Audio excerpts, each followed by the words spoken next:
Okay, so quick question. What if I told you failure could actually be fun?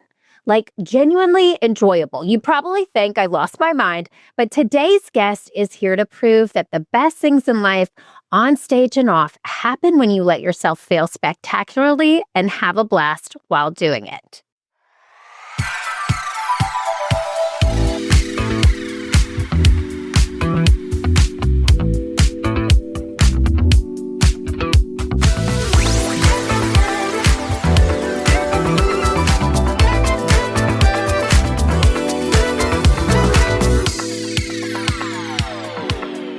Hey peeps, welcome back to Workday Playdate with Improve It. I'm Erin, and this is the podcast where we talk about work, leadership, and culture in ways that actually help.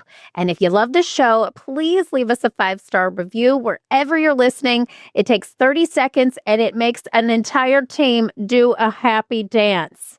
Now, this month on the show, we're exploring the concept of F words at work, quote unquote, failure. And today we're flipping the script on that word because most of us have been taught that failure is something to avoid, something to recover from, something to apologize for. But what if failure is actually where the fun lives? What if the reason we are so burned out and so stuck is because we've squeezed all the play out of the process? Now, here's what the data says. Research on psychological safety shows that teams who feel free to take risks and fail without punishment are not only more innovative, they actually report higher job satisfaction. In other words, the willingness to fail does not just make you better at your job, it makes you like your job more. And here's the epiphany, y'all. Failure is only miserable when you are white-knuckling control the entire time. The second you let go, the second you treat it like an experiment instead of an exam, it stops being scary and it starts being kind of fun. Ask any improviser. We fail for a living and we love it. Now, if this is hitting home, we have a quiz for you in the show notes called How Do You Lead Through Failure and Uncertainty? It helps you discover how you naturally respond to failure and uncertainty and gives you practical techniques you can start using right now. Go take it. The link is in the show notes. But now, let me introduce you to someone who has turned failing into an art form in the best possible way. Today's guest is an Improve It family member. Catharine Savage has been with Improve It since 2016, and if you've ever been in one of her workshops, you know exactly why I'm grinning from ear to ear right now. She is electric. Now, Catharine is a Chicago-based actor and writer originally from Massachusetts. She writes and performs with the Second City National Touring Company, and she improvises with Sight Unseen and Blast at I.O. Her TV credits include Chicago PD on NBC, and she is a proud alumna of Brown University.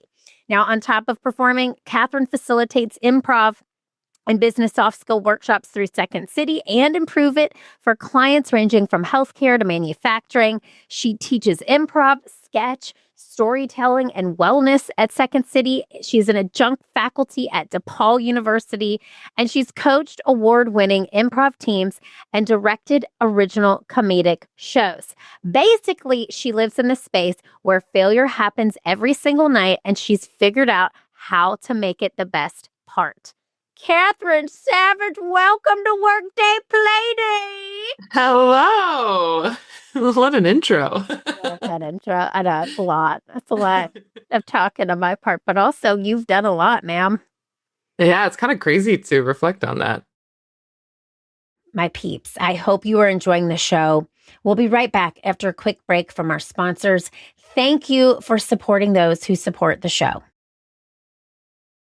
You're listening to Workday Playdate on the Passion Struck Network. Now back to our show. When I started with Improve It, I was such a young buck out in the scene. Wait, normally I start with an intention. We're going to start right there. Let's tell the peeps, our community, how we met in Under the Gun Theater and the show that we performed in together. Yes. Erin had brilliant idea for a show of improvised bachelor or improvised bachelorette. I think we did kind of both versions at different points. Yes. And so I was part of that cast where I really specifically remember our photo shoot where we all wore like gowns. But it was a really fun show, and Erin got different actual contestants from The Bachelor or Bachelorette to come be part of the show, and it was a surprise hit, and I met so many incredible people, including this connection that we made. And I think pretty soon after, I joined the Improve It team. Oh my gosh. Yeah. And truly, who knew how that thing was going to blow up? But it did. And Catharine, it's been so cool to watch you evolve as a performer. I mean, holy crap. Just gone from like an amazing performer to like outstanding performer. And Catharine, I'm just going to brag on you, is a very smart improviser. You play to the top of your intelligence every time. It's so cool to watch. So thank you. You should be proud of what you have created. Started on the improvised bachelor to now. Okay. I know. A journey, a hero's journey. A real journey. And that's what they called it on the show. This is your love journey. Okay. Yeah. Okay. So I want to start just by how we do it. In every Improve It workshop, we set an intention for our time. So what is a word that you either want to give or receive today? What's one word? Connection. I love that. Why connection? I think that I think that probably everyone's hungry for that to a certain extent. And I know for me personally, there's all kinds of ways to connect and reconnect with this work, with the people who do this work, with the basics and the philosophy of the work. And so I'm excited to connect with you. We haven't gotten to see each other face to face in a while, and to reconnect with this work and why I love it and why I do it. You're so good at it. I love it. And I want to set just a stage, you know, how we ask for any location when we ask for suggestions from the audience. If we could have this play date in any location in the world, where are we right now, Catharine? Take me. Where are we? We are on a beach in the Mediterranean. Oh, yes. Okay. What are we doing? We have snacks and drinks coming, and we had a fun day of adventuring and seeing things, and this is late afternoon, and we are relaxing and taking in the joys of our travel and our journey together. Yes, all the snacks, all the great. It's not an Improve It excursion if there isn't snacks. Okay. Right? Okay, I love that, and I'm here with you. I'm picturing it. We're on the Mediterranean. I feel the waves. Okay, so I'm just gonna go straight into it. This is a hard turn. There's no segue. This was one of your questions, and I love it.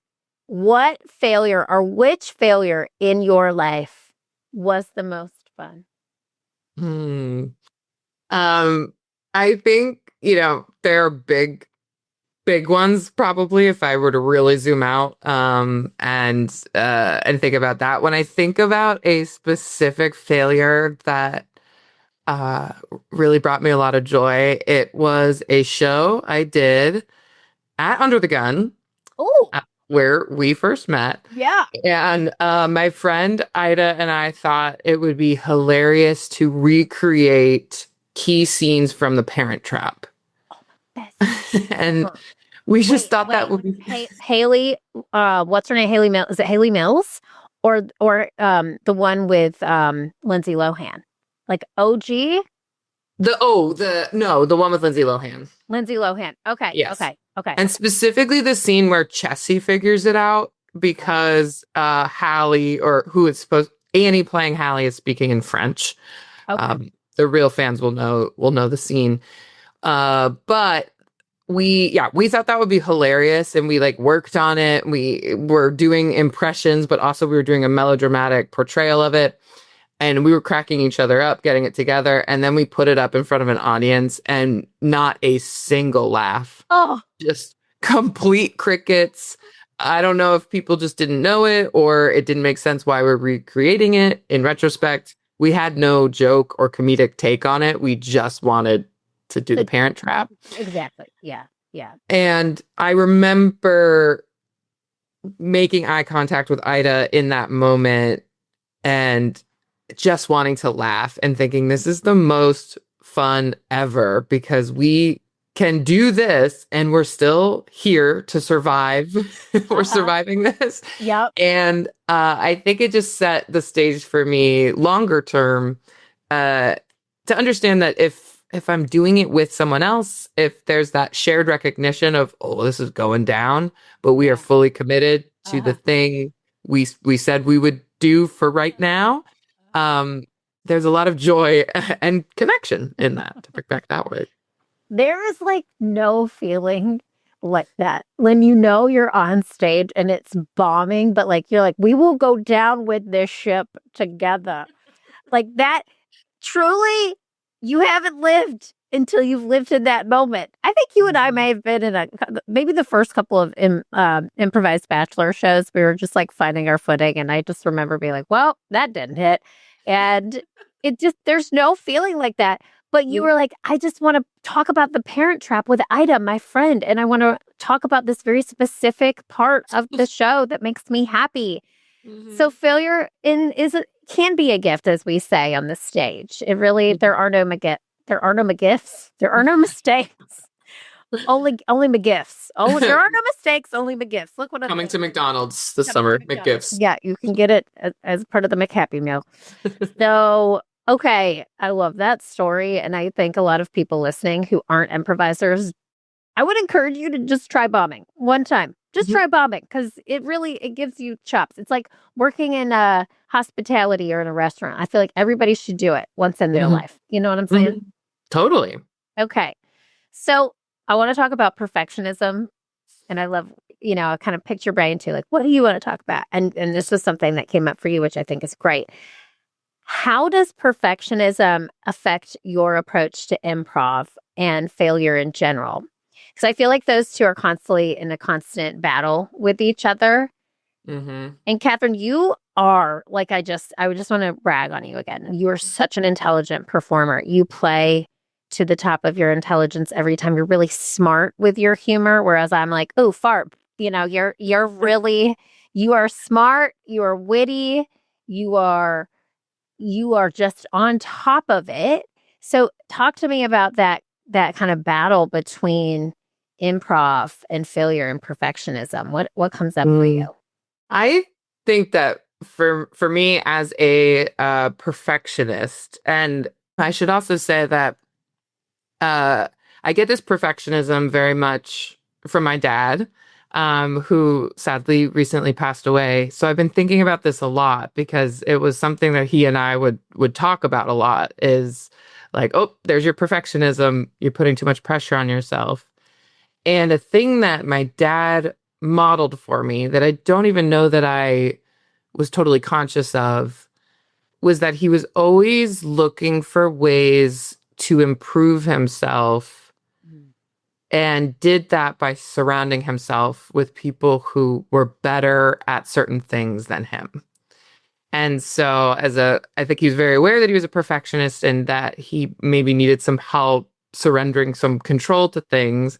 And when I look at who he picked as a partner in my mom, she is much more willing to go with the flow. She's much more, she leads with a sense of humor, and she leads with the human empathy versus the perfectionism. And so, and my dad did that really throughout his career. He did it in his personal relationships.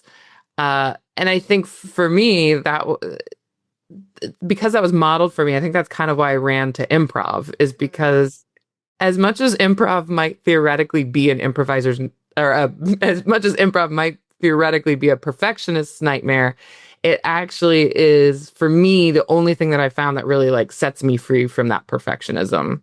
Yeah. Because I mean, theoretically, I could go back and watch tape of me improvising, but that would be horrible. But you just have to leave it out there, and you have to make the next best choice that you can in the moment that you're in. And I think practicing that, like literally practicing that on stage, has made me build up that muscle in my entire life. That you can't make a perfect decision. You have to just make the next right decision. And that there's a lot of joy in letting go of that control. You have a lot more fun when you can, instead of thinking about your own version of perfect, focus on what is this other person doing and how can you be curious and excited and learn from what they're doing. And I think my dad really modeled that for me. And I think I've gotten a lot of that from improv as well.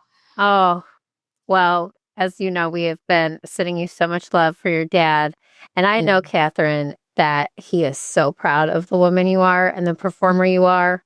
You are just, I've seen you, like we kind of grew up in the improv space together. And it is, I'm also a recovering perfectionist. So as somebody who really likes things to go a certain way, it really trains you to lean into the opposite and to really find fun and joy in that. Mm-hmm. And the exposure therapy improv was for me was like real. Cause I mean, in high school, I was like the class clown, like voted class clown. I like to control that though. There was like control in that. Yeah. And the surrender that it takes to have improv really work is such a beautiful skill that just comes with doing it over and over again. And you've mastered it. You are doing it, Catharine. I'm so proud of you. Thank you. I love witnessing the evolution. Like this is one of the joys of what we get to do here because you've literally been able to prove it since 2016, like 10 years, Catharine. 10 years. 10 It's years. crazy. Hey peeps, I hope you're enjoying the conversation here today. We will be right back after a quick break from our sponsors. Thank you for supporting those who support the show. You are listening to Workday Playdate on the Passion Struck Network. Now back to the show. You've facilitated workshops for every industry. Is there a moment in a workshop that you can think of when you saw somebody go from terrified of failing to actually enjoying it? Is there something that comes up for you? I've definitely seen plenty of those moments. One that I can think of very visually was we were doing the chicken dance at the beginning of a workshop. And in my experience with the chicken dance, there are often at least a few people who register skepticism immediately. They're like, why are these crazy people coming in and making me do the chicken dance? Mm-hmm. And then there hopefully usually is at least one or two that probably have that same thought of skepticism, but go, what the heck? I'm just going to go for it. And so I can picture this one woman registering a lot of judgment as we started the chicken dance, but someone across the circle just went for it. Yeah. And was having so much fun. And you could see her look at him and choose the fun. Yes. Yes. Like I could sit here and judge it, or I can just have fun with it, even if I don't know why we're doing it yet.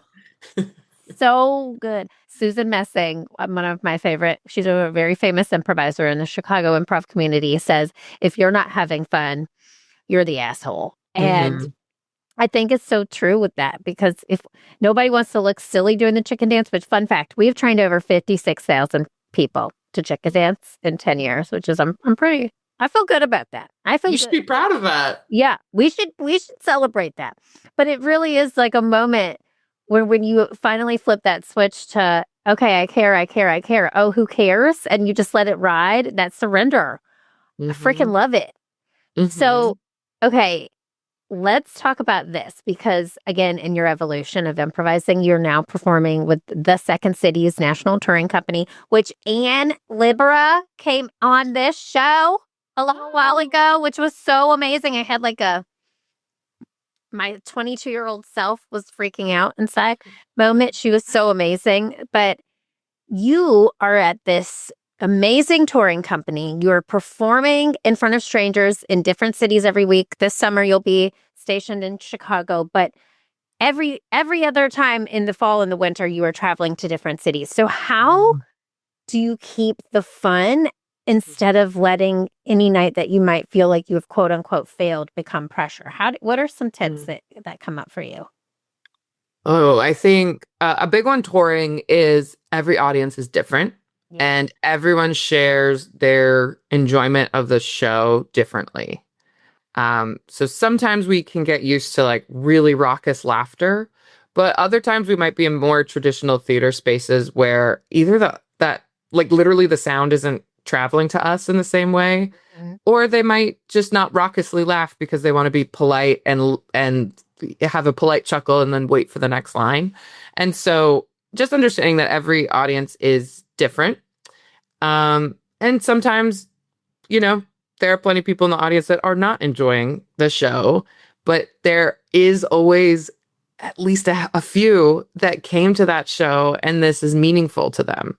Yeah. Not everything that we do is for everyone. And that is hard to accept, but when you can accept it and go from lamenting the fact that some people aren't laughing or they're not laughing as loud as you want to, or sometimes they're even making a stink face.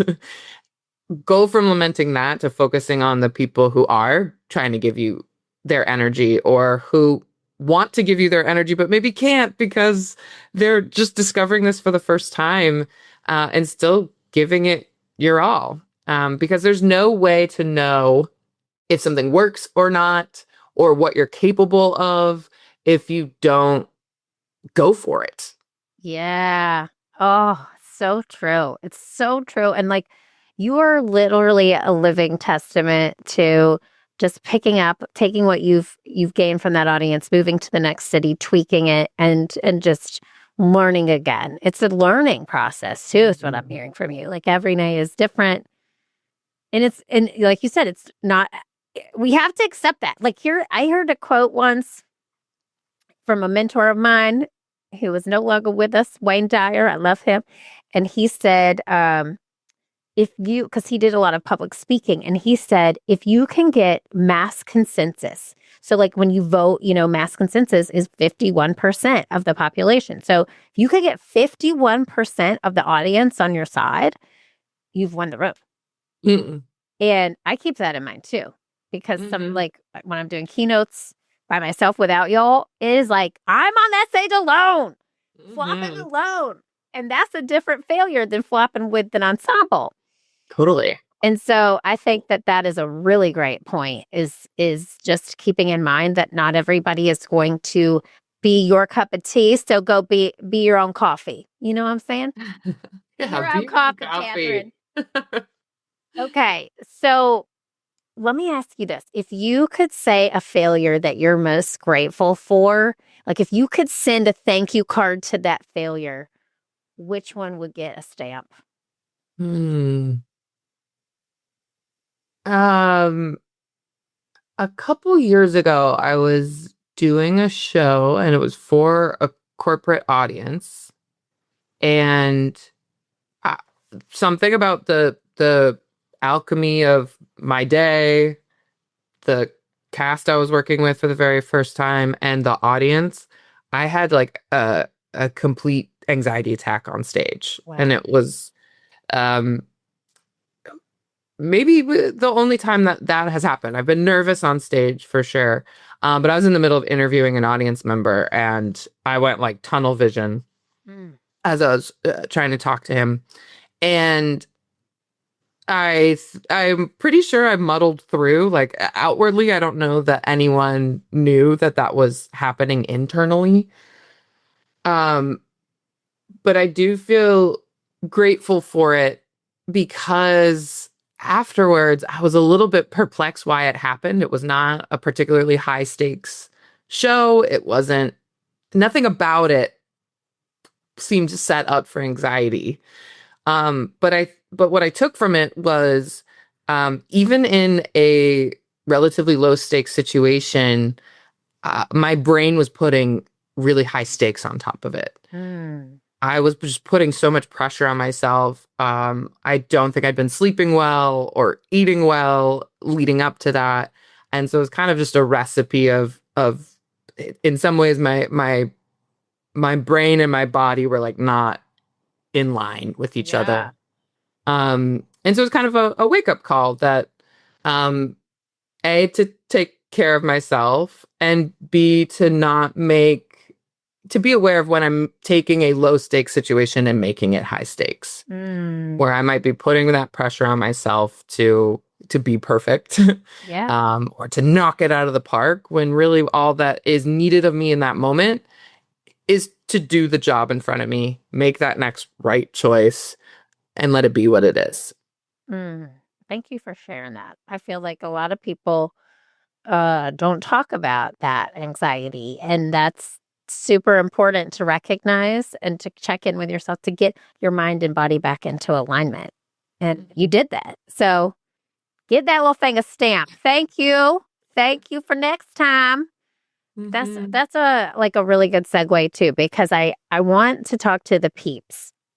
If somebody here listening today is having a hard time with failure and they cringe, they spiral, they replay the same thing over and over in their head at 3 a.m, what would you say to them? What's this one step they could take towards making failure feel friendly or lighter? I mean, that idea of like ruminating on the thing that happened, I think I've started to do is like make a physical noise almost like to release it. Oh, like so what? Give me an example. Sometimes I'll go la la la, or I'll go ma. I love it.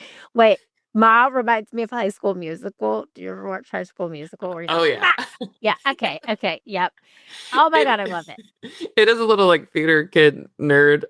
So maybe not when you're like in the middle of a quiet office, but yeah, like and also remembering that no one is thinking about you as much as you are. Yep. And if you can find a way to laugh at the flub that you had or the misstep that you had, that is the key to really all healing, I think. It really is. Let's just laugh more. Like, well, come on. Let's just okay, I love that. I love the noise. I'm going to think about that as I ruminate. That was for me. I was asking a friend. So, okay, Catherine, I could talk to you for a million years, but I'm gonna let you have your day back. But before I do, I want to know, how are you gonna make your workday more playful today? That's a good question for today, because I have a lot of opportunities to make it more playful. I think my goal is when I show up for things, I have a few different meetings, trust whatever prep work I've done up until then. Even if it isn't as much as I hoped I would have, just trust I've done whatever preparation I need to do and be present in the meeting that I'm at. Oh, I love that. Just being present is playful, because sometimes we don't even allow ourselves that gift, Presence is a gift. It is. All right, Catherine, I love you. I'm so glad you were here. I had the best time connecting with you on a beautiful Mediterranean Sea.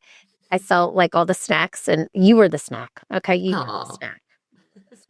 I love you so much. Thank you for being here. Thanks for having me. All right, peeps, as we wrap, here's what I want to leave you with.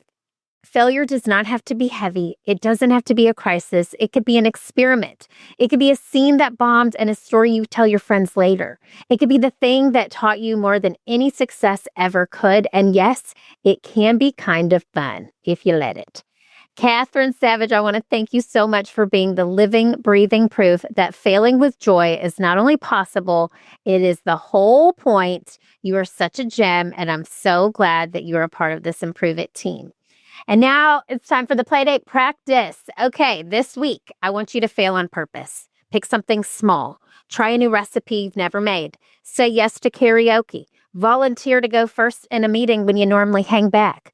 Do something where the outcome is uncertain, and instead of bracing for impact, notice how it feels. Because here's the secret. When you choose to fail instead of having failure happen to you, it stops being a threat and starts being a game. And games, my peeps, are supposed to be fun. Don't forget to take the quiz, How Do You Lead Through Failure and Uncertainty? It's in the show notes, and it's the perfect next step after everything we talked about today. And until next time, keep playing, keep learning, and keep failing forward. I'll see you next time on Workday Playdate with Improve It.